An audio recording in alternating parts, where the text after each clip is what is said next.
एक ऐसा एग्ज़ॉर्सिस्ट जिसे खुद पोप ने चुना था और एक ऐसा केस जो ना सिर्फ एक बच्चे की रूह को छू रहा था बल्कि वेटिकन के अंदर छुपे बड़े राजों को भी एक्सपोज करने वाला था। ये कहानी है फादर गैब्रिएले अमोर्थ की, वेटिकन के ऑफिशियल चीफ एग्जॉर्सिस्ट। मूवी की शुरुआत में इटली के शहर में फादर गैब्रिएल अमोर्थ को दिखाया जाता है, जो एक जाने माने पादरी हैं। वो एक लड़के पर एग्जॉर्सिज्म परफॉर्म करने के लिए उसके घर जाता है। इस घर में एक और पादरी मौजूद था। गैब्रिएले उस लड़के के कमरे में जाता है और उसमें मौजूद शैतान से बात करता है और अपने पास एक सुअर लेकर आता है। गैब्रिएल शैतान से कहता है कि अगर तुम अपने आप को ताकतवर समझते हो तो इस सुअर में घुसकर दिखाओ। वो दरअसल इस शैतान को गुमराह कर रहा था। जैसे ही शैतान सुअर में घुसता है, एक आदमी सुअर को गोली मार देता है। फिर वो लड़का होश में आ जाता है कि शैतान उसकी बॉडी को छोड़कर जा चुका था। सीन कट होता है और हम एक फैमिली को देखते हैं जिनमें एक औरत जूलिया और उसके दो बच्चे एमी और हेनरी शामिल थे। जूलिया अमेरिका से स्पेन आई थी क्योंकि यहाँ उसके ससुराल वालों की जायदाद में एक पुराना चर्च था जिसकी मरम्मत करवाने के बाद जूलिया उसे बेचने वाली थी। जूलिया के हस्बैंड का 1 साल पहले एक्सीडेंट हुआ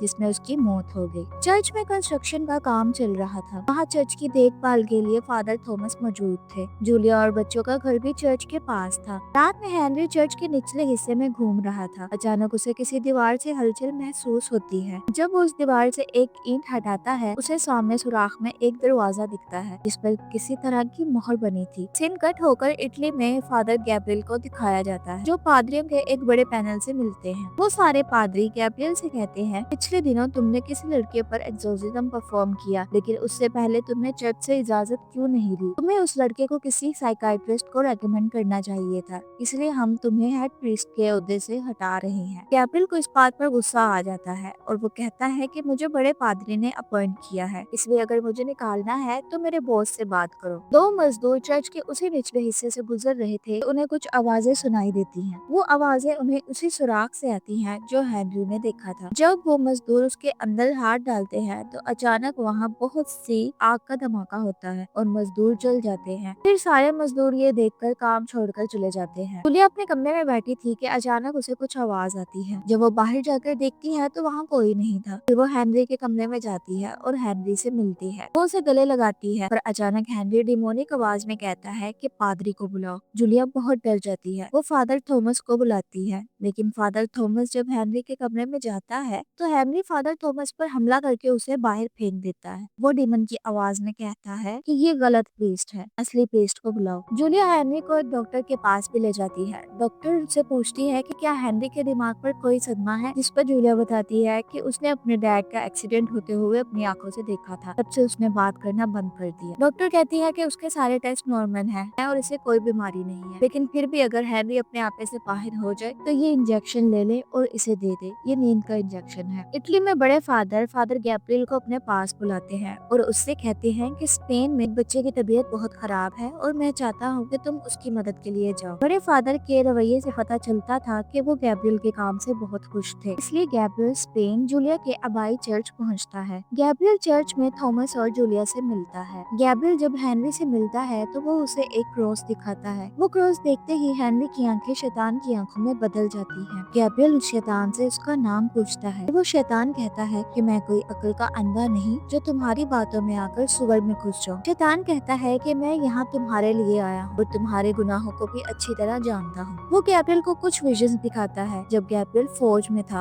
और जंग के दौरान मरने के डर से छुप गया था। गैब्रिएल ये देखकर गिल्टी फील करता है और कमरे से बाहर चला जाता है। बाहर जाकर गैब्रिएल जूलिया से पूछता है कि क्या हेनरी के दिमाग पर कोई सदमा है, जिस पर जूलिया कहती है कि उसने अपने डैड का एक्सीडेंट होते हुए देखा था, जिसके बाद उसने बात करना बंद कर दिया। अभी कमरे में एमी को कुछ आवाजें आती हैं। जब वो दरवाजा खोलती है तो सामने हेनरी का कमरा था और वो उस पर हमला करने वाला था कि वो दरवाजा बंद करके भाग जाती है। फिर उसका टेलीफोन बजने लगता है। जब वो फोन उठाती है तो उसके डैड की आवाज आती है जो उससे कहते हैं कि तुम सब मरने वाले हो। वो डरकर जूलिया के पास भागती है और उसे सब कुछ बताती है। गैब्रिएल कहता है कि ये सब कुछ वो शैतान कर रहा है, अगर हमें उससे छुटकारा चाहिए तो उस शैतान का नाम पता लगाना होगा। फिर वो थॉमस को अपने साथ हेनरी के कमरे में ले जाता है। वो थॉमस से कहता है कि तुम बस प्रेयर करना और हेनरी में छुपे शैतान से बात मत करना, क्योंकि वो तुम्हारा ध्यान भटकाने की कोशिश करेगा। फिर गैब्रियल हेनरी पर एक्सोर्सिज्म शुरू करता है, लेकिन शैतान उन्हें डिस्ट्रैक्ट करने की कोशिश करता है। वो थॉमस को उसकी गर्लफ्रेंड के बारे में गलत बातें बोलता है और कहता है कि तुमने उस लड़की को धोखा दिया था जो तुमसे इतना प्यार करती थी। फिर वो गैब्रियल को भी एक लड़की रोजारिया के विजन्स दिखाता है, जिसे लेकर गैब्रियल के दिल में एक गिल्ट था। शैतान गैब्रियल से कहता है कि तुम जाल में फंस चुके हो। वो दोनों कमरे से बाहर चले जाते हैं। थॉमस गैब्रियल को बताता है कि मैं अपनी गर्लफ्रेंड से बहुत प्यार करता था, लेकिन अपने प्रीस्ट के काम के लिए मैंने उससे रिश्ता खत्म कर दिया। फिर वो अपनी गलती गैब्रियल के सामने कन्फेस करता है और गॉड से माफी मांगता है, लेकिन गैब्रियल रोजारिया के बारे में कोई बात नहीं करता। शैतान की बातों को याद करके गैब्रियल को न जाने क्या सोचती है। वो थॉमस को क्रॉस पकड़ाता है और कहता है अब तुम फिलहाल हेनरी को संभालो, मैं कुछ जरूरी चीज देकर आता हूँ। वो चर्च के एक कुएं के पास जाता है जिस पर वेटिकन की सील लगी थी। वेटिकन सिटी दरअसल कैथोलिक चर्च का हेडक्वार्टर है और शायद उन्हें इस चर्च से कोई प्रॉब्लम रही थी, इसीलिए उन्होंने इस कुएं को बंद कर दिया था। गैब्रियल इस ढक्कन को रस्सी के साथ अपने स्कूटर से बांधकर स्कूटर चलाता है, जिससे वो ढक्कन उतर जाता है। इस कुएं के अंदर बहुत सी इंसानी खोपड़ियां थी और जब गैब्रियल एक कपड़े पर आग जलाकर उसके अंदर फेंकता है तो वह देखता है कि कुआं बहुत गहरा है और उस पर स्पेनिश अदालत की मोहर लगी हुई है। इधर घर में हेनरी मदद के लिए पुकारता है। जब थॉमस उसके पास जाता है तो हेनरी उसके कान को काट लेता है। एमी के कमरे में भी आवाजें आने लगती हैं, जिससे डरकर एमी वार्डरोब में घुसती है, पर वहाँ कोई डीमन आकर उस पर हमला कर देता है और उसे जख्मी कर देता है। जूलिया के बेड पर भी कोई अनदेखी ताकत जूलिया को छूती है और फिर उसे बेड के अंदर ही खींचने लगती है। गैब्रियल घर के अंदर आता है और जूलिया को उसके बेड से बाहर निकालता है। फिर वो सब एमी के कमरे में जाते हैं और वार्डरोब का दरवाजा खोलकर एमी को बाहर निकाल लेते हैं। वार्डरोब की दीवारों पर एमी का खून लगा था, क्योंकि शैतान ने उसे मारा था।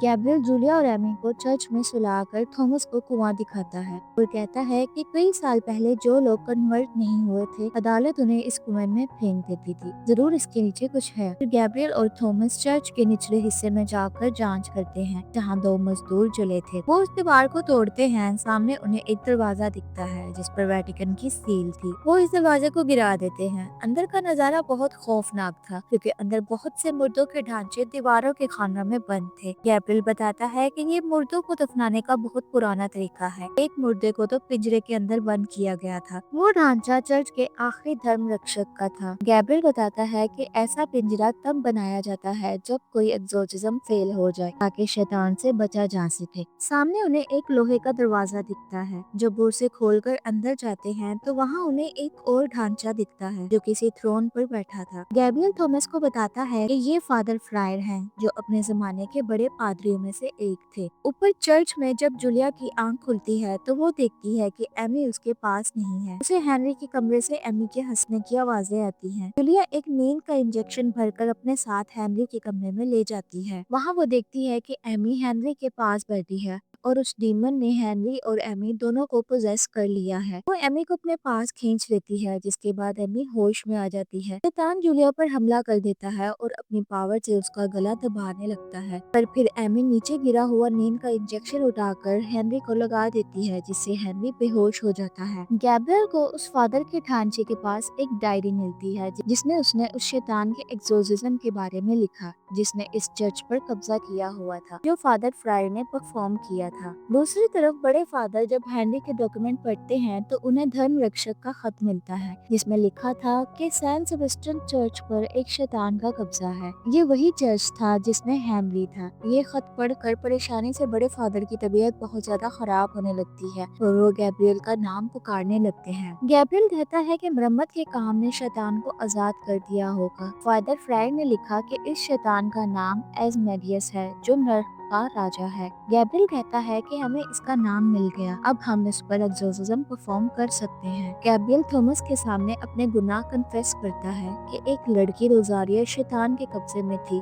लेकिन मुझे लगा कि वो दिमागी बीमार है। मैंने उसका यकीन नहीं किया और अब मेरे दिल पर इस बात का बोझ है। फिर वो अपनी जंग में कायरता वाली बात भी कन्फेस करता है। फिर गैब्रियल और बाकी सब लोग हेनरी के कमरे में जाते हैं। गैब्रियल थॉमस को एक लॉकेट पहनाता है और कहता है कि ये तुम्हारी रक्षा अच्छा करेगा। गैब्रियल और थॉमस हेनरी पर एक्सोर्सिज्म परफॉर्म करते हैं, लेकिन उसमें छुपा शैतान बहुत ज्यादा पावरफुल था, इसलिए वो एमी को भी पोजेस कर लेता है। एमी अपनी मॉम पर हमला कर देती है। शैतान गैब्रियल से कहता है कि अगर बच्चों को बचाना चाहते हो तो अपनी आत्मा मुझे दे दो। गैब्रियल राजी हो जाता है और शैतान उसकी रूह को कब्जे में लेना शुरू कर देता है। गैब्रियल थॉमस को ऑर्डर देता है कि जूलिया और बच्चों को यहाँ से ले जाओ, इसीलिए थॉमस इन सबको चर्च से बाहर निकालकर गाड़ी में बैठा देता है और यहाँ से भेज देता है। शैतान गैब्रियल को निचले सीक्रेट गार्ड में ले जाता है, जहाँ शैतान वर्जिन मैरी का रूप लेकर उस पर हमला करता है। थॉमस वहाँ आकर गैब्रियल की आत्मा को शैतान से लड़ने के लिए कहता है, बाइबल की वर्सेस पढ़ने लगता है। दरअसल अब वो गैब्रियल पर एक्सोर्सिज्म परफॉर्म कर रहा था,